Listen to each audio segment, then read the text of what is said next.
وسهلا فيكم مشاهدينا.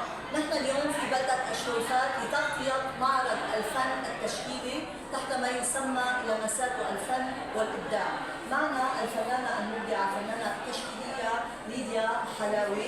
أهلا وسهلا فيك ست ليديا، ألف مبروك لافتتاح المعرض. خبرينا عن الحديث عن الفن التشكيلي.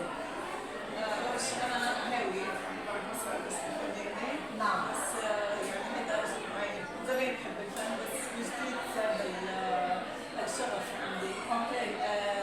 أنا حقيقة يعني بتستوقفني لحظات أو مناظر أو ذكريات أو شيء. بتعبري عنها.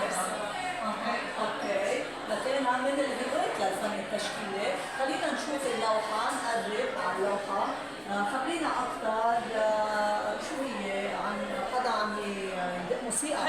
هيدي اللايف كانت يعني صورة أخذناها من ثياتر بفينيس. نعم. ثياتر كثير حلو، كان في كثير جو حلو هيك، فكثير فات على قلبي هالشو هاللحظة هاي. اوكي. حبيت ارجع اجسدها بلوحة. اوكي، قد ايه أخذت معك وقت؟